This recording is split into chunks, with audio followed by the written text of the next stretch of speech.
So good morning मेरे प्यारे बच्चों। आज का डिस्कशन स्टार्ट करते हैं मार्टिन लूथर किंग जूनियर के एक कोट के साथ। मार्टिन लूथर किंग जूनियर कहते हैं we must learn to live together as brothers or perish together as fool. देखो ये जो कोट है इसका मतलब बहुत ही इन डेप्थ है। कैसे? देखो ये जो कोट है इशारा बेसिकली कर रहा है क्या कि हमें एक साथ मिलजुल के रहना चाहिए। यूनिटी, म्यूचुअल कॉपरेशन हो गई, कोलैबोरेशन हो गया, इसकी तरफ इशारा कर रहा है। कहते हैं अगर हम नहीं रहेंगे, अगर हम मिलजुल के नहीं रहेंगे, मिलजुल के रहने का मतलब क्या है कि हमें दूसरों की ज़रूरत को भी समझना है, अपनी ज़रूरत को भी पूरा करना है और दूसरों की ज़रूरत भी समझनी है। वही क्या है? वही है म्यूचुअल कॉपरेशन। अगर नहीं रहेंगे तो क्या होगा? हम पैरिश हो जाएंगे। देखो इसके एग्जाम्पल जो है आपको वर्ल्ड लेवल पे और लोकल लेवल पे, दोनों लेवल पे देखने को मिल जाएंगे कि हम क्या करते हैं कि छोटी छोटी बातों पे लड़ते रहते हैं, छोटी छोटी बातों पे लड़ते हैं, दूसरों की ज़रूरतों को नहीं समझते। उसकी वजह से क्या होता है? लड़ाई होती है और पैरिश हो जाते हैं हम। एग्जाम्पल है आपका इसराइल। अगर इसराइल ज़रूरत समझ लेता पैलेस्टीन की तो आपस में म्यूचुअल कॉपरेशन करके रह सकते थे, लेकिन ये ही चीज़ उन्होंने नहीं करी और क्या हुआ कि फुल स्केल वॉर हो रही है अभी इसराइल के अंदर, मिडिल ईस्ट के अंदर। पैलेस्टीनियंस पैरिश हो चुके हैं और ये जो वॉर है ये मिडिल ईस्ट में पूरी तरह बढ़ने की संभावना है। ठीक है, सेम एग्जाम्पल ले लीजिए आप इंडिया और श्रीलंका रिलेशंस का। इंडिया और श्रीलंका रिलेशंस का कि इंडिया जो है कि अभी वहाँ पे आपको पता है कि नई गवर्नमेंट आई है और वो जो नई गवर्नमेंट आई है वो इंडिया के अपोज है। मतलब जो इंडिया के इंटरेस्ट है उसके इंटरेस्ट और इंडिया के इंटरेस्ट थोड़े से अपोज है, लेकिन हम दोनों ने एक दूसरे की ज़रूरत को समझ के हम अब कोलैबोरेशन कर रहे हैं। तो हम कैसे रह रहे हैं? हम ब्रदर्स की तरह रह रहे हैं, ना कि फूल्स की तरह जो कि कहीं और चल रहा है। ठीक है, तो यहाँ पे कुछ ये मतलब है इस कोट का और लोकल लाइफ में भी ये इम्प्लीमेंट होता है। लेकिन हमें क्या देखना है? हमें अपना एडिटोरियल से इसको रिलेट करना होता है और हमने उसे करा। तो देखो अब डिस्कशन स्टार्ट करते हैं। आज का डिस्कशन हमारा इंडिया श्रीलंका रिलेशंस के ऊपर और इम्पॉर्टेंट, डेफिनेटली इम्पॉर्टेंट है क्योंकि इंडिया नेबरहुड के अंदर ये आता है हमारा। और जो हमारा यूपीएससी है बहुत ज़्यादा इंटरेस्टेड होता है कि इंडिया के रिलेशंस जो है उसके नेबरहुड के साथ कैसे चल रहे हैं। सीएपीएफ के अंदर प्रीवियस ईयर में आप देखेंगे, सीएपीएफ में जो प्रीवियस ईयर के क्वेश्चंस देखेंगे, ऐसे राइटिंग के मैं बात कर रहा हूँ बच्चों, ऐसे राइटिंग में अगर आप प्रीवियस ईयर के क्वेश्चंस देखेंगे तो आपको बहुत सारे ऐसे क्वेश्चंस मिल जाएंगे कि इंडिया नेपाल का रिलेशन पूछ लिया, चाइना का पूछ लिया, ईटीसी वगैरह। तो ये सारी चीज़ों को ध्यान में रखते हुए अब इंडिया श्रीलंका का रिलेशन हमारे लिए इंपॉर्टेंट है। कुछ इश्यूज़ हैं जो इस एडिटोरियल में डिस्कस किए गए हैं, क्या है क्या नहीं है, सारी चीज़ें अच्छे से डिस्कस करेंगे। ये थोड़ा सा इंपॉर्टेंट है और थोड़ा सा इंटरेस्टिंग भी है। ठीक है, तो इसको थोड़ा सा अच्छे से समझते हैं। देखो अभी रिसेंटली क्या हुआ, श्रीलंका के जो अभी ताज़े प्रेसिडेंट है, अभी नए नए जो प्रेसिडेंट आए हैं वहाँ पे, जिनका नाम है हमारा अनुरा कुमार दिशानायके, अनुरा कुमार दिशानायके। तो अभी ये वहाँ पे श्रीलंका के अंदर प्रेसिडेंट बने और श्रीलंका के अंदर आपको पता होगा भी इकोनॉमिक प्रॉब्लम चल रही थी, उसका जो बैलेंस ऑफ पेमेंट क्राइसिस चल रहा था, डॉलर वगैरह खत्म हो गए थे। तो इंडिया ने काफ़ी हेल्प करी थी उस टाइम पे ना श्रीलंका की। और ये जो हमारा कोरोना आया था इसमें भी इंडिया ने काफ़ी हेल्प करी थी क्योंकि इंडिया की पॉलिसी है, इंडिया की क्या पॉलिसी है? नेबरहुड फर्स्ट पॉलिसी, कि हम अपने पड़ोसी को पहले ट्रीट करेंगे। और ये इंडिया की ही स्पेशली पॉलिसी है और किसी ऐसी कंट्री की नहीं है। और ये हमारे जो फॉरेन मिनिस्टर है जयशंकर जी, उन्होंने भी ये चीज़ बोली थी कि आप बताओ किसी नेबरिंग कंट्री की क्या पॉलिसी है कि इंडिया जो नेबर है उनको फर्स्ट ट्रीट करेंगे, लेकिन इंडिया की ये स्पेसिफिक पॉलिसी है। क्यों? क्योंकि हम मेहमानों को भगवान समझते हैं, इसलिए। ठीक है, तो ये हमारी पॉलिसी है और इस पॉलिसी का ही रिजल्ट है कि हमने श्रीलंका की काफ़ी हेल्प करी, चाहे वो कोरोना का टाइम हो, चाहे वो इकोनॉमिक क्राइसिस हो। तो अभी वहाँ पे नए प्रेसिडेंट आए हैं अनुरा कुमार दिशानायके।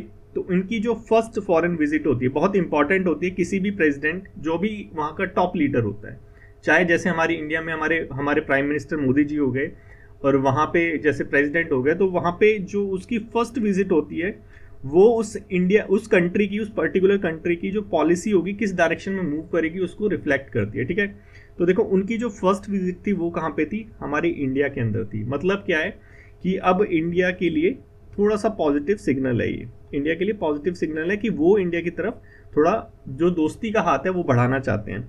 इंडिया और श्रीलंका के सच रिलेशंस बहुत अच्छे हैं, लेकिन रिलेशंस हमेशा डिपेंड करते हैं किसके ऊपर?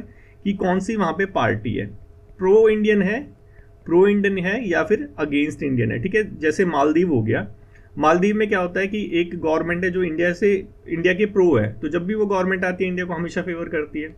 उसके अगेंस्ट गवर्नमेंट आती है तो वो चाइना को फेवर करने लग जाती है और फिर इंडिया के साथ इश्यूज वगैरह हो जाते हैं। तो वो सारी चीज़ें मालदीव में देखने को मिलती है। सेम चीज़ श्रीलंका में भी है। गवर्नमेंट डिसाइड करती है कि कैसे रिलेशंस रहेंगे, ठीक है। तो अभी जो गवर्नमेंट आई है वहाँ पे उसके रिलेशन अच्छे रहेंगे ऐसा इंडिकेशन मिला है, क्योंकि वहाँ के श्रीलंका ने फर्स्ट विजिट जो है इंडिया के साथ करी है। वो कौन सी पार्टी से है? देखो एनपीपी पार्टी से। एसएच पार्टी का नाम जानना कोई इंपॉर्टेंट नहीं है, लेकिन जो कॉन्टेक्स्ट है वो जानने के लिए थोड़ा पार्टी का नाम जानना पड़ेगा कि सिनेरियो चलते कैसे हैं इंटरनेशनल में। क्योंकि बेटे ये बहुत टिपिकल कॉन्सेप्ट होते हैं इंटरनेशनल रिलेशन के, उसको एकदम लोकल लैंग्वेज में समझोगे ना, एकदम बोलचाल की भाषा में, तो बहुत अच्छे से समझ आता है, ठीक है। तो वहाँ की जो पार्टी है जिसके ये हमारे अनुराग जी है वो है एनपीपी, ठीक है। एनपीपी ने मेजॉरिटी से वहाँ पे विन हुई है और एनपीपी जो है वो जेवीपी लीड करती है। छोड़ो इसको, कोई भी लीड करती है, तो जो भी लीड करती है वो इंडिया को अपोज करती है, क्योंकि वो समझती है कि इंडिया का इन्फ्लुएंस श्रीलंका के अंदर बहुत ज़्यादा है। पहले उसने क्या करा था कि इंडिया को हमेशा अपोज करा था, ठीक है। इंडिया जो भी मूव लेके आता था उसको अपोज करती थी ये जो पार्टी थी एनपीपी और जेवीपी, ठीक है। लेकिन अभी ये जहाँ आए हैं इंडिया के अंदर हमारे दिशा नायके जी, तो ये कहीं ना कहीं एक शिफ्ट दिखा रहा है। शिफ्ट दिखा रहा है किसकी तरफ? इंडिया और श्रीलंका का रिलेशंस अब अच्छा होगा, भले ही ये जो पार्टी थी पहले अपोज करती थी, ठीक है। तो वही चीज़ क्या कि अब ये ब्रदर की तरह रहना चाहती है और फ्लोरिश होना चाहती है, ना कि फूल की तरह लड़ना चाहती है और पेरिश होना चाहती है, ठीक है। वही कोड जो हमारे मार्टिन लूथर किंग ने बोला था वही यहाँ पे अप्लाई हो रहा है, ठीक है। मतलब क्या कि पार्टी हमारी ये जो पार्टी इंडिया का अब थोड़ा सा इसका जो रिलेशंस है, भले ही पहले कैसा भी था अपोज करती थी, लेकिन अब रिलेशन अच्छे होने के चांसेस है, क्योंकि फर्स्ट विजिट इंडिया की है, ठीक है। तो अब और देखते हैं। देखो अभी जब भी विजिट होती है, जब भी कोई की जो प्लेयर होता है, की लीडर होता है, वो जो विजिट करता है किसी भी कंट्री की, तो एक जॉइंट स्टेटमेंट निकलता है, हमेशा एक जॉइंट स्टेटमेंट निकलता है। और ये जॉइंट स्टेटमेंट बेसिकली वो होता है कि जो चीज़ डिस्कस की गई होती है, और जॉइंट स्टेटमेंट बताता है कि जो डिस्कशन है वो किस मैटर पे हुआ, क्योंकि डिस्कशन जिस मैटर पे होगा वो चीज़ इंपॉर्टेंट होगी हमारे लिए, ठीक है। तो देखो कभी एक चीज़ को याद रखो कि लेट्स से आप अपने दोस्त से मिल रहे हैं, ठीक है। आप अपने दोस्त से मिल रहे हैं, आपके दोस्त के साथ अच्छी बनती नहीं है एज सच, कि कोई भी इशू है कि मान लीजिए कि पहले आपकी लड़ाई हो रखी हो, कि उसके नंबर ज़्यादा आ गए हो, आपके कम आ गए हो, या फिर वो डिसिप्लिन ना हो लाइब्रेरी में, आपको डिस्टर्ब करता हो, कोई भी इशू हो आप, लेकिन फिर भी उससे बात करते हैं, ठीक है। आप जब भी उससे बात करेंगे तो जो आपके इश्यूज़ हैं, इश्यूज़ मतलब जिस मैटर पे आपकी लड़ाइयाँ होती हैं, अगर आप उस मैटर पे बात करेंगे तो क्या होगा, चांसेस है कि आपकी लड़ाइयाँ और होंगी। तो मतलब क्या है कि आपके लिए ये मैटर इंपॉर्टेंट है, लेकिन अगर आप अपने रिलेशंस को अच्छा बनाना चाहेंगे तो क्या करेंगे, आप उन मैटर्स पे बात करना अवॉइड करेंगे जिन मैटर पे हमेशा आपकी सहमति नहीं बनती, आपकी बिगड़े रहते हैं रिलेशंस। उन मैटर पे आप बात नहीं करेंगे, उन मैटर पे करेंगे जिन पे आप मिलते हैं, ठीक है। तो यहाँ पे आपके रिलेशंस अच्छे होंगे। तो ये चीज़ डिसाइड करती है क्या कि हमारे लिए इंपॉर्टेंट क्या है, कंट्री इंपॉर्टेंट है या फिर ये मैटर इंपॉर्टेंट है, ठीक है। तो यहाँ पे अगर इस मैटर पे बात कर रहे हैं तो कंट्री इंपॉर्टेंट है, इस मैटर पे बात कर रहे हैं तो मैटर इंपॉर्टेंट है, कंट्री इंपॉर्टेंट नहीं है, इसलिए लड़ाई हो जाती है, ठीक है। तो वही सेम चीज़, यही सेम कॉन्सेप्ट इंटरनेशनल रिलेशन में, यहाँ पे जॉइंट स्टेटमेंट में पता चलेगा कि किस चीज़ पे बात करिए। तो जॉइंट स्टेटमेंट हमारा आया कि अभी जो विजिट हुई हमारे श्रीलंका के प्रेसिडेंट की, दिशा नायके जी की, जॉइंट स्टेटमेंट था क्या, fostering partnership for a shared future, ठीक है। तो इसके अंदर डिस्कशन किस चीज़ पे नहीं हुआ, देखो किस चीज़ को अवॉइड करा, जो तमिल इशू है, जो तमिल इशू है इसको अवॉइड करा। क्यों अवॉइड करा, क्यों अवॉइड करा, बताओ बच्चों क्यों अवॉइड करा। देखो ये जो एनपीपी जो भी पार्टी थी, एनपीपी, हाँ एनपीपी पार्टी थी, श्रीलंका के अंदर कैसी पॉलिटी है, पहले श्रीलंका की पॉलिटी को समझो। देखो श्रीलंका के अंदर जो मेजॉरिटी है, मेजॉरिटी पार्टी कौन सी है, मेजॉरिटी जो लोग हैं वो कौन से रिलीजन को मानते हैं, बुद्धिज्म को मानते हैं, ठीक है। और जो माइनॉरिटी है वो है तमिल्स की, जो हिंदू है, तमिल्स जो है, तो जो ये सिन्हाले जो बोलते हैं ना बुद्धिज्म है, ठीक है वो, और बाकी जो रह गए वो तमिल्स है, ठीक है। तो ये जो दोनों है ये आपस में लड़ते रहते हैं, ठीक है। हमेशा हर कंट्री में ऐसे होता है, इंडिया में भी ऐसे होता है, अब नाम लेने की जरूरत नहीं है कौन से रिलीजन लड़ते हैं, सबको पता है, ठीक है। तो जो हमारा श्रीलंका है वहाँ पे जो बुद्धिज्म है और ये जो तमिल्स है, ठीक है, ये आपस में लड़ते रहते हैं, क्योंकि तमिल्स माइनॉरिटी है, ऊपर की साइड में रहते हैं, बुद्धिज्म पूरी उसमें रहते हैं श्रीलंका में, ठीक है। तो ये जो अभी पार्टी आई है ये फेवर किसको करती है, ये करती है बुद्धिज्म को फेवर, ठीक है। इस मैटर को नहीं फेवर करती। इंडिया किसको फेवर करता है, इंडिया फेवर करता है तमिल्स को। जो हमारा प्रीवियसली जो फेवर करता था हमेशा तमिल्स को फेवर करता था। और हमेशा ये जो पार्टी है इसको लगता था क्या कि इंडिया का इन्फ्लुएंस हमेशा रहता है, तमिल का कोई भी मैटर होता है तो इसमें और रहेगा भी, क्योंकि इनका जो ओरिजिन है वो इंडिया से ही है, तो इसलिए इंडिया जो है तमिल की साइड लेता है और फेवर करता है उन चीज़ों को, ठीक है। तो ये चीज़ें वहाँ की इंटरनल पॉलिटिक्स है, ठीक है, ये समझ आया। तो देखो अभी जो बातचीत हुई, अभी जो हमारा ये जो जॉइंट स्टेटमेंट आया उसमें तमिल इशू को अवॉइड करा, तमिल इशू को अवॉइड करा। और ये जो मैटर चल रहे थे पोस्ट वॉर रिकॉन्सिलेशन, क्योंकि वहां पे लिट्टे आया था, आपको पता होगा लिट्टे एक तमिल एलन करके एक ग्रुप था जो काइंड ऑफ मॉइस्ट ग्रुप, जैसे इंडिया में मॉइस्ट ग्रुप है वैसे वहां पे लिट्टे हैं तमिल वालों का, ठीक है, ऐसे समझो। तो जो लिट्टे था तो वो कहीं ना कहीं मतलब जो वहां पे वो चीज़ चल रही थी, तो वहां पे इंडिया ने अपनी मिलिट्री इंटरवेंशन के द्वारा उसको शांत करवाया था, ठीक है। बहुत ज़्यादा वॉर वगैरह चली थी तो इस श्रीलंका के अंदर भी, बहुत पहले की बात है। मद्रास कैफे देख लेना, मद्रास कैफे एक मूवी है वो देख लेना, वो सारी चीज़ क्या बताई है, जो लिट्टे वाली जो प्रॉब्लम है वो बताइए, वहाँ पे मिलिट्री इंटरवेंशन कैसे करा था, बहुत प्रॉब्लम हो रही थी वहाँ पे, उसको इंडिया ने कहीं ना कहीं सॉल्व कराया था। तो जो पोस्ट वॉर रिकॉन्सिलेशन है ये वो चीज़ है, ठीक है। ये जो पोस्ट वॉर रिकॉन्सिलेशन है क्या कि वो जो लिट्टे वाली चीज़ें हुई थी उसके बाद जो जितने भी तमिल्स थे उनके घर, क्योंकि जब ये सारी चीज़ें होती हैं वॉर वगैरह होती है तो क्या होता है कि जो लोग हैं वो रेफ्यूजी बन जाते हैं, अपने घर में रह नहीं पाते, घर वगैरह तबाह हो जाते हैं, तो उनको सेटल करना होता है। तो वही है पोस्ट वॉर रिकॉन्सिलेशन। इस पे बात नहीं हुई, तमिल इशू पे बात नहीं हुई, तो ये सारी चीज़ों को अवॉइड किया गया इस जॉइंट स्टेटमेंट में। मतलब क्या है, मतलब ये है क्योंकि इंडिया का स्टैंड भी यहाँ पे चेंज हो रहा है, ये भी चीज़ समझो कि इंडिया हमेशा इस मैटर पे बात करता था कि इंडिया के लिए ये मैटर इंपॉर्टेंट था, लेकिन अब इंडिया इस मैटर पे बात नहीं कर रहा है। मतलब क्या कि अब कंट्री की वैल्यू जो है वो थोड़ी सी बढ़ गई है, कंट्री कहीं और स्ट्रेटेजिक पर्पसेस के लिए हमारे लिए इंपॉर्टेंट है, इसलिए हम क्या कर रहे हैं, हम इन मैटर्स को अवॉइड कर रहे हैं, ठीक है, ताकि उसके साथ जो रिलेशन है वो मधुर रिलेशन बने रहे, अच्छे रिलेशन बने रहे, ठीक है। तो हमारे प्राइम मिनिस्टर ने थोड़ा बहुत तमिल एस्पिरेशन के ऊपर बात करी, लेकिन जो 13th अमेंडमेंट है जो श्रीलंका के कॉन्स्टिट्यूशन में आया था इसको मेंशन ही नहीं करा, ठीक है। तो अभी समझेंगे 13th अमेंडमेंट क्या चीज़ है। तो थोड़ा थोड़ा समझो कि चल क्या रहा है, चल क्या रहा है कि श्रीलंका की इंपॉर्टेंस जो है वो, श्रीलंका जो है हमारे लिए इंपॉर्टेंट कंट्री बन रहा है, ठीक है। तो वहाँ पे जो छोटे छोटे मैटर्स थे पहले हम उन पर बात करते हैं, बड़े भाई का जो दर्जा है वो हम दिखाते थे, इन्फ्लुएंस दिखाते थे अपना, अब उन मैटर्स पे हम बात नहीं कर रहे, क्योंकि कंट्री जो है पहले उस जो कंट्री में गवर्नमेंट है वो पहले हमें उसी मैटर पे अपोज करती थी, लेकिन अभी कंट्री हमसे रिकॉन्सिलेशन कर रही है, हमसे दोस्ती का हाथ बढ़ा रही है, तो हम चाहते हैं कि दोस्ती हमारी बनी रहे और ये जो मैटर है इसको अभी थोड़ा सा साइड में रख दें। क्यों रखना है साइड में ये भी समझेंगे, अभी पहले थोड़ा थोड़ा करके समझते हैं, एक साथ बता दूंगा तो तुम कंफ्यूज हो जाओगे। देखो 13th अमेंडमेंट क्या चीज़ है, देखो 13th अमेंडमेंट जो आया था श्रीलंका के अंदर 1987 में आया था। तमिल जो वहाँ पे पॉपुलेशन है, माइनॉरिटी पॉपुलेशन है तमिल, उसको थोड़ा सा ऑटोनॉमी प्रोवाइड कराने के लिए, और उसमें इन्फ्लुएंस किसका था, इंडिया का, ठीक है। ऑटोनॉमी प्रोवाइड कराने के लिए 13th अमेंडमेंट आया था। अब इस 13th अमेंडमेंट को वहाँ के लोग कैसे देखते हैं, देखो जो तमिल्स है वो देखते हैं कि यार ये सही नहीं है, इनसफिशिएंट है, ऑटोनॉमी ऐसा जितनी मिली नहीं जितना ये बोल रहे हैं 13th अमेंडमेंट के अंदर, ये देखते हैं तमिल्स। वहाँ की जो दूसरी जो है पार्ट जो मेजॉरिटी है बुद्धिज्म सिन्हाले, वो देखते हैं कि यार ये इंडिया का इन्फ्लुएंस है, 13th अमेंडमेंट क्या है, ये इंडिया का इन्फ्लुएंस है, ठीक है। तो वहाँ पे जो एंटी इंडियन सेंटीमेंट्स है, एंटी इंडियन सेंटीमेंट है वो थोड़ा थोड़ा बढ़ते रहते हैं 13th अमेंडमेंट की वजह से, ठीक है। तो ये चीज़ इंडिया के फेवर में नहीं है, ठीक है। अगर इंडिया के अगेंस्ट कोई फीलिंग जनरेट होगी किसी भी कंट्री में, वो इंडिया के फेवर में कभी नहीं होगी, क्योंकि उस फीलिंग के अकॉर्डिंग वहाँ की गवर्नमेंट वो करेगी, मूव करेगी। क्यों, क्योंकि उसको पार्टी में रहना है ना। अगर देखो, अगर देश के अंदर कोई भी जो जनता है वो पार्टी को सपोर्ट ना करे, वो पार्टी तो गिर जाएगी, तो उसको क्या करना पड़ेगा कि जो फीलिंग चल रही है उसके अकॉर्डिंग चलना पड़ेगा। तो ये चीज़ है क्या, 13th अमेंडमेंट से रिलेटेड, ठीक है, समझ आया। तो इसीलिए ये जो गवर्नमेंट आई थी, जो हमारे दिशा नायक जी आए और हमारे प्रधानमंत्री वगैरह, इन्होंने इसको अवॉइड करा 13th अमेंडमेंट को, क्योंकि ये क्या है, इशू है, अगर बात करेंगे तो लड़ाई होंगी, वही सारी चीज़ दोस्त से फालतू बात नहीं करनी, क्योंकि जिस मैटर पर लड़ाई होती है उस मैटर पर बात ही क्यों करनी, अवॉइड कर दिया, ठीक है।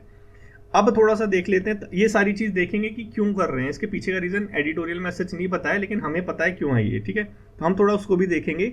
और ऐसे राइटिंग अगर आ जाती है तो बच्चों लिखना ज़रूर इस चीज़ को, ठीक है, इसको लिखना ज़रूर, इतनी मेहनत कर रहा हूँ, इसको लिखना ज़रूर तुम, ठीक है। अगर तमिल और ये वाला इशू आ जाता है, इसको लिखना कि क्यों सारी जो देखो ये ग्लोबल है, ग्लोबल जियो पॉलिटिक्स जिसे कहते हैं, जियो पॉलिटिक्स जिसे कहते हैं ग्लोबल लेवल की, ये उस मैटर के अंदर आता है, ठीक है, क्योंकि ये सारी चीज़ें चेंज हो रही है। क्यों चेंज हो रही है, रीज़न समझेंगे, अभी थोड़ा सा वेट करो, पहले एडिटोरियल तो समझो, ठीक है।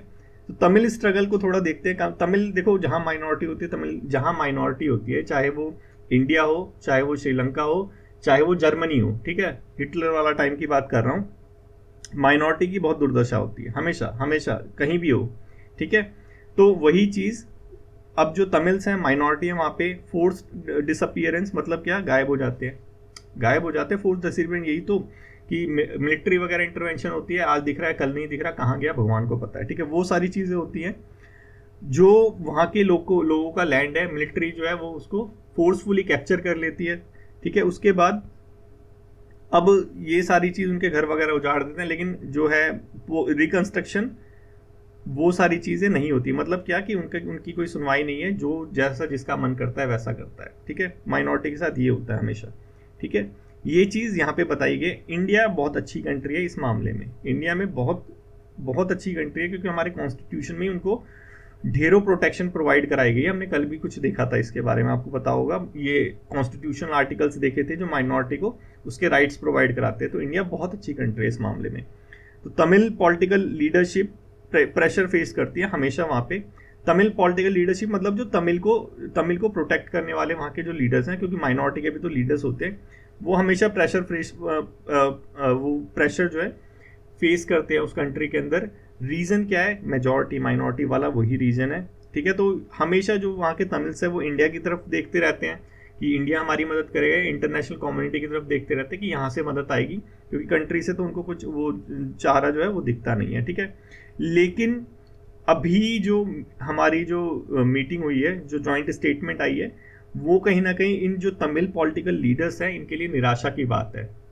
क्यों निराशा की बात है, क्योंकि उनके अंदर इनके बारे में डिस्कशन ही नहीं किया गया, ठीक है। तो इनको समझ जाना चाहिए कि अब टाइम आ गया कि अपने लिए खुद स्टैंड ले, अब दूसरे लोग इनके लिए स्टैंड नहीं लेंगे, ठीक है। यही चीज़ यहाँ पे बताई गई है, India gaining influence and political, ये वाली स्ट्रैटेजी। तो यहाँ पे यही बताया गया क्या, कि जो तमिल लीडरशिप है वो हिस्टोरिकली किस पे रिलाई करती थी, इंडिया और इंटरनेशनल कम्युनिटी के अंदर, लेकिन इंडिया का इन्फ्लुएंस अब डिक्लाइन हो रहा है। तो ये जो लीडरशिप है, तमिल के जो लीडर्स हैं, ठीक है, जो तमिल्स हैं, उनको अपना इंटरेस्ट खुद देखना पड़ेगा विद इन द कंट्री। अब टाइम आ गया है कि इनको थोड़ा है अपने लिए स्टैंड लेना पड़ेगा। देखो ये सारी चीज़ें हमने डिस्कस कर ली, ठीक है। रीज़न क्या है, क्यों ये सारी चीज़ें होती हैं, हमने तो रीज़न देखना चाहिए ना, क्योंकि यही तो जियो पॉलिटिक्स में आएगा। देखो रीज़न है सिंपल, क्या, चाइना। रीज़न है सिंपल, क्या, चाइना। इंडिया का जो स्टैंड चेंज हो रहा है, बिग ब्रदर का रोल हमेशा प्ले करता था, बिग ब्रदर का, ये वर्ड लिखना, ठीक है। जब भी इंटरनेशनल रिलेशन का कुछ आता है तुम्हारे पे टॉपिक, और हमारा ये इंडियन ओशन रीजन और इंडिया और नेबरहुड आता है, तो ये बिग ब्रदर का रोल जरूर लिखना, कि जो इंडिया जो है हमेशा बिग ब्रदर का रोल प्ले करता है इस हमारा जो साउथ एशियन रीजन है इसमें, ठीक है। इसकी वजह से होता क्या है कि हमारे जो रिलेशंस हैं वो थोड़े बिगड़ जाते हैं हमारी कंट्री के साथ, क्योंकि हम क्या करते हैं, अनइंटेंशनली या बोलो इंटेंशनली, उसकी जो इंटरनल पॉलिटिक्स है, इंटरनल जो मैटर्स हैं, उसके अंदर हम इन्वॉल्व हो जाते हैं, ठीक है। जैसे यहाँ पे श्रीलंका के अंदर क्या, तमिल वाला इशू, ठीक है। हमारा नेपाल हो गया, नेपाल में क्या, वो जो नीचे की साइड रहते हैं नेपाल में, हिल जो नॉन नेपालीज हैं, क्या कहते हैं उन्हें, मैं नाम भूल गया, वहां पे हम मैटर वो जो मैटर है उस पर हम अब बोलते हैं, ठीक है। वैसे ही हमारा भूटान हो गया, भूटान तो चलो गैलोपोसिटी डेवलप हो रही है, तो हमारी सुन भी रहा है, अवार्ड भी दे रहा है। तो ये सारी चीजें क्या करती है, हमारे रिलेशंस को थोड़ा थोड़ा ये बिगाड़ती है, क्योंकि हम क्या करते हैं, उनके मैटर्स में वो करने लग जाते हैं, छेड़छाड़ करने लग जाते हैं उनके इंटरनल्स मैटर में, ठीक है। तो ये जो बिग ब्रदर का रोल है, ये हमारा जो रिलेशन है वो खराब करने में मदद करता है। प्लस जो चाइना है वो अपना इन्फ्लुएंस बढ़ाना चाहता है, उसका BRI प्रोजेक्ट हो गया, ठीक है। हमने देखा था कि नेपाल ने BRI जो है वो साइन कर लिया। तो यहाँ पे क्या है कि इंडिया का इन्फ्लुएंस थोड़ा थोड़ा कम हो रहा है और चाइना का बढ़ रहा है, ठीक है। चाइना का इन्फ्लुएंस साउथ एशियन रीजन में अच्छा नहीं है इंडिया के लिए। क्यों, क्योंकि यहाँ पे ये करेगा क्या, ये हमारी ऑटोनॉमी को दबाएगा, ठीक है। ये हमेशा क्या करता है, इंडिया को काउंटर करने की कोशिश करता है, चाहे वो SCO हो। देखो SCO में इंडिया आया था, इंडिया के साथ कौन लेके आया था, पाकिस्तान को लेके आया चाइना। क्यों, क्योंकि इंडिया को काउंटर करना था, कैसे करेगा, पाकिस्तान से करवा रहा है, ठीक है। तो ये सारे मैटर आते हैं क्या, कि चाइना का जो इन्फ्लुएंस है, इसको काउंटर करने के लिए इंडिया क्या कर रहा है, अपने जो हमारे जो हिस्टोरिकल जो स्टैंड थे उसमें कहीं ना कहीं थोड़े से अमेंडमेंट्स कर रहा है। हमारे जो इंटरनल इंटरेस्ट है, हमारे जो जियोपॉलिटिकल इंटरेस्ट है, उसको सर्व करने के लिए इंडिया क्या कर रहा है कि थोड़े थोड़े इंस्टेंट चेंज कर रहा है, और वही जो इंस्टेंट है हमारा ये तमिल इशू के अंदर देखने को मिला। ठीक है, तो आई होप आपको समझ आ गया होगा कि चल क्या रहा है जो है ग्लोबल लेवल पे, स्पेशली जो हमारा नेबरहुड है उसके अंदर क्यों स्टैंड चेंज हो रहा है। आपको पता है हम्बनटोटा पोर्ट हो गया, ठीक है, श्रीलंका के अंदर, जिसे चाइना ने वो लीज पे ले रखा है 99 ईयर्स के लिए, और अब तो कब्जा भी कर लिया वहां पे। तो ये सारी चीजें हैं, और श्रीलंका हमेशा बोलता है ऐसा कि क्या कि जो है इंडिया के अपनी टेरिटरी को इंडिया के इंटरेस्ट के अगेंस्ट कभी भी यूज नहीं होने देगा, लेकिन बोलने की बात अलग है, भाई तुमने तो दे रखा है ना पोर्ट।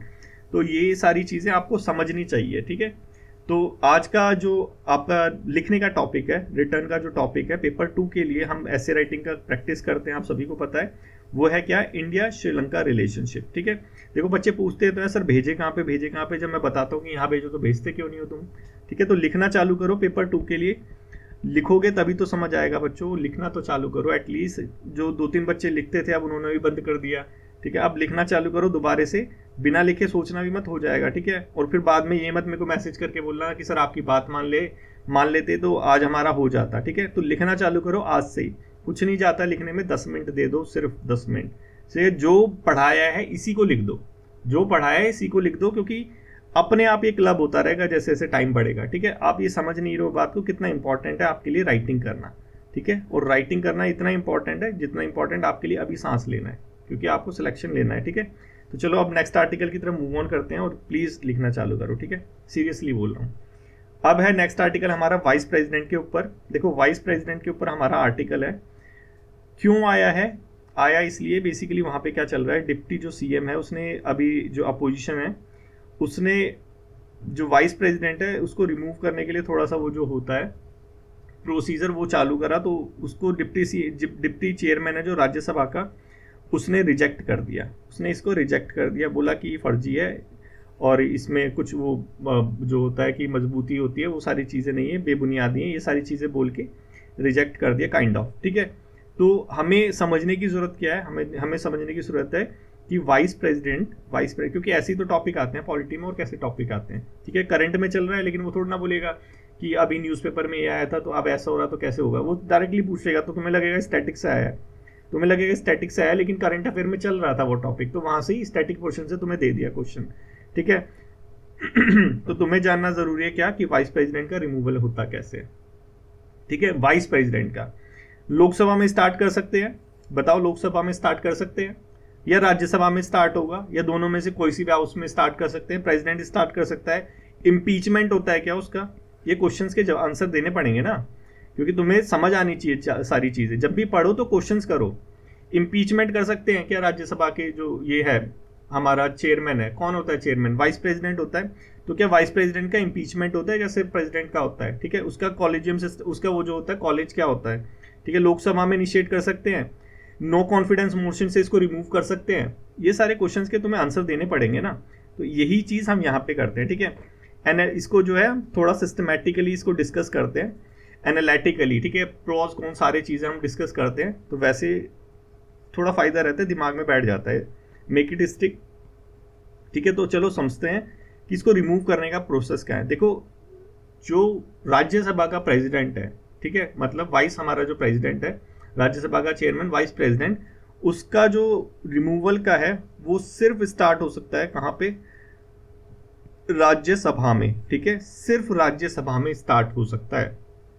जो वाइस प्रेसिडेंट है या राज्यसभा का जो चेयरमैन है, दोनों एक ही बंदे हैं। ठीक है, तो धनखड़ जी हमारे, तो धनखड़ जी को अगर रिमूव करना है तो सिर्फ राज्यसभा में कर सकते हैं हम, और इसको रिमूव करने से पहले 14 दिन का नोटिस देना पड़ेगा। ठीक है, एक चीज हमने समझी, देखो 14 दिन का नोटिस वगैरह सब दे दिया। अब देखो वो जो रिमूवल होगा उनका, जो रेजोल्यूशन पास होगा ना, एक रेजोल्यूशन पास होता है, सारी चीज ऐसे तो होती नहीं, मुंह बोली होती है, रेजोल्यूशन जो पास होगा वो मेजॉरिटी से पास होगा। अब देखो मेजॉरिटी, इफेक्टिव मेजॉरिटी, वो 2/3 वाली नहीं, यहाँ पे total membership of house, total membership of house. ठीक है, जो टोटल मेंबर है राज्यसभा के, ठीक है, वो क्या करेंगे, वो अपनी मेजॉरिटी से पास करेंगे, मेजॉरिटी पास हो जाती है तो क्या होगा, या राज्यसभा से वो पास हो गया रेसोल्यूशन, ठीक है। अब जाएगा फिर लोकसभा में, ठीक है। लोकसभा में सिंपल मेजॉरिटी से पास होगा और फिर खत्म, मतलब रिमूव हो गए। समझ आया? अब देखो, जब भी ये होगा, जब भी उनका जो रिमूवल प्रोसीजर चलेगा, तो वो मीटिंग को प्रिसाइड नहीं करेंगे। उस टाइम में कौन प्रिसाइड करेगा?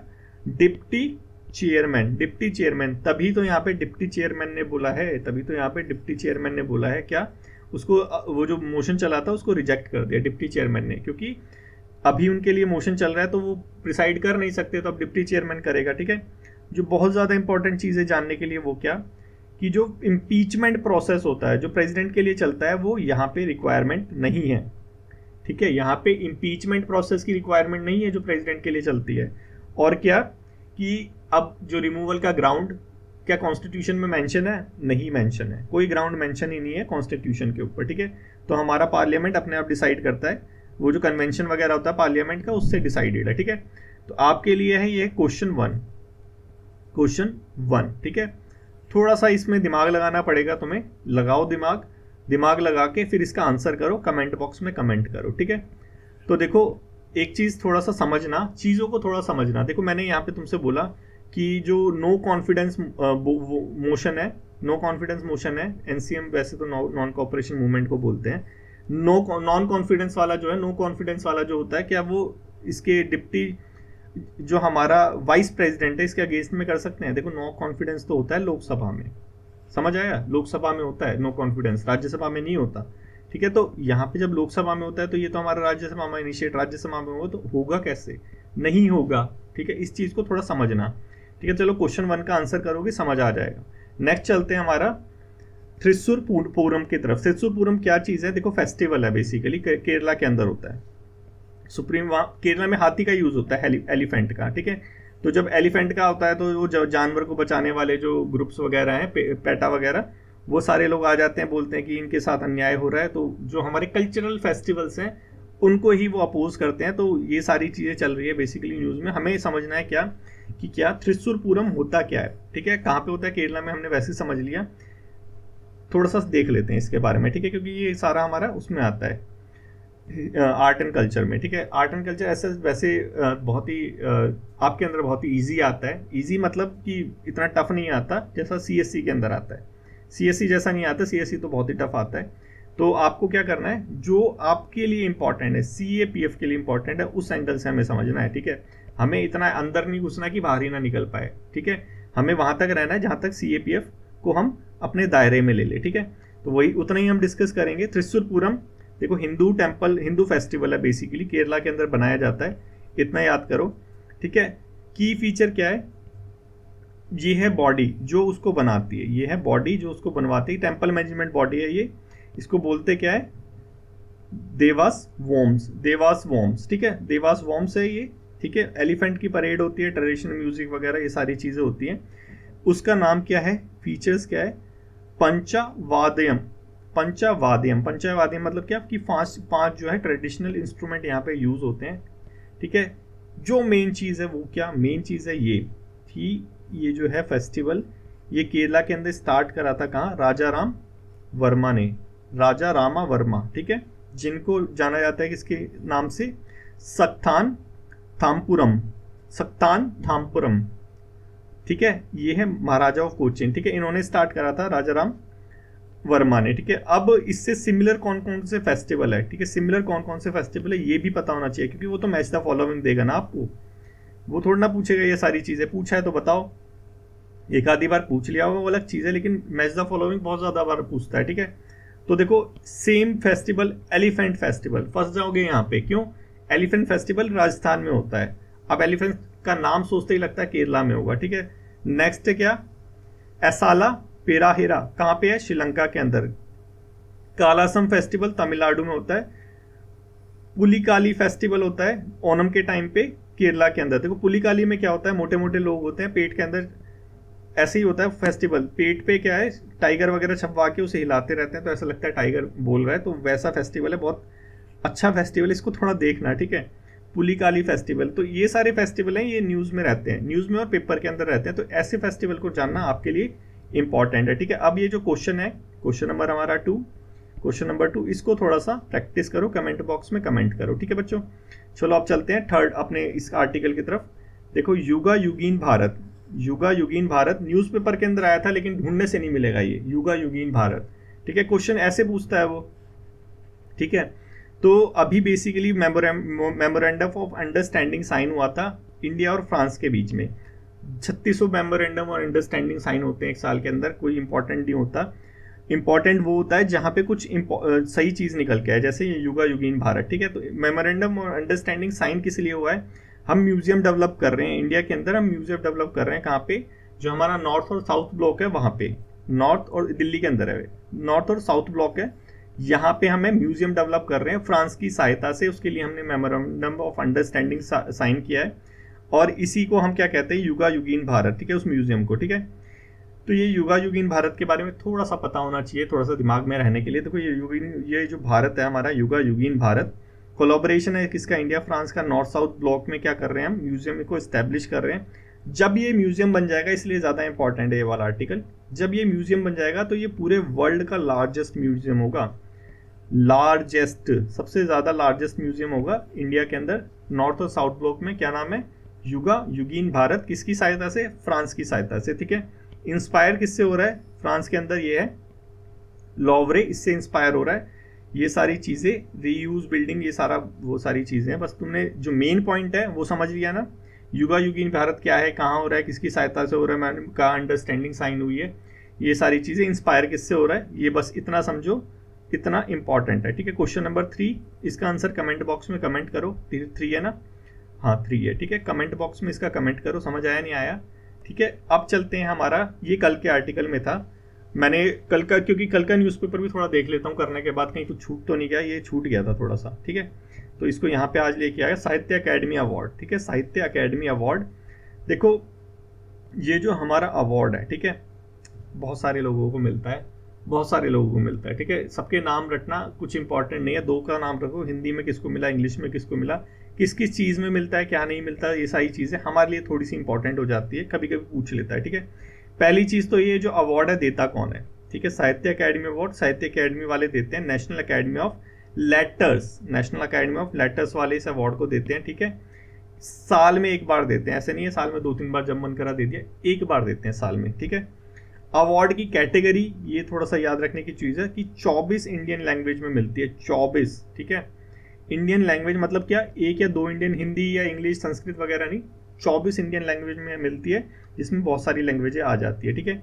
नोटेबल अवार्डी के नाम जानना थोड़ा सा ज़रूरी होता है कि किस किस को ऑलरेडी मिल रखा है, अभी नहीं, पहले किस किस को मिल रखा है। R.K. नारायण बहुत फेमस पर्सनैलिटी है, रस्किन बॉन्ड बहुत फेमस पर्सनैलिटी है, और KKN दारूवाला, ठीक है, ये तीनों जो फेमस पर्सनैलिटी है, इनको ये जो अवार्ड है ये मिल रखा है। किस कैटेगरी में दिया जाता है, देखो लेटर्स है, मतलब क्या, कि पोइट्री, नॉवल, शॉर्ट स्टोरी, एस्से हो गया, प्लेज हो गया, लिटरेरी क्रिटिसिज्म, ठीक है, लिटरेचर का अगर क्रिटिसिज्म करा है तो उसमें भी अवार्ड मिलता है, रिसर्च में भी दिया जाता है, रिसर्च पब्लिकेशन में भी ये दिया जाता है अवार्ड। तो इस बार किसको मिला है ये थोड़ा सा देख लो, हिंदी और इंग्लिश का सिर्फ। देखो गगन गिल को मिला है किसके लिए, हिंदी पोइट्री के लिए, मैं जब तक, हिंदी पोइट्री मैं जब तक आई बहार, इनके लिए। और जो इंग्लिश में मिला है वो किसको मिला है, ईस्ट्रीन कायरे को, इंग्लिश नॉवल स्प्रिट नाइट्स के लिए, ठीक है। बस ये 2 चीज़ थोड़ी सी याद रखना, बाकी बहुत लोगों को मिला है, 24-25 नाम याद रखना थोड़ा इजी थोड़ा ना होता है, ठीक है। बस ये याद रखो, इंग्लिश में किसको मिला, हिंदी में किसको मिला, गगन गिल और एस्ट्रिन कैरी को, किसके लिए, जब तक मैं जब तक आई बहार और स्प्रिट नाइट्स के लिए, ठीक है। अब आपके लिए प्रैक्टिस क्वेश्चन नंबर शायद 5 है या 4 है, देख लेते हैं, 4 है, क्वेश्चन नंबर 4 है। इस क्वेश्चन नंबर 4 को थोड़ा सा आंसर करो, ठीक है। आज के डिस्कशन में बस इतना ही, अगर अच्छा लगा हो, थोड़ा समझ आया हो तो लाइक, कमेंट और शेयर करना ना भूले, और शेयर बहुत ज़्यादा करो, ठीक है। क्यों, क्योंकि बहुत सब्सक्राइबर बहुत कम है, ठीक है। So thank you so much for today's discussion.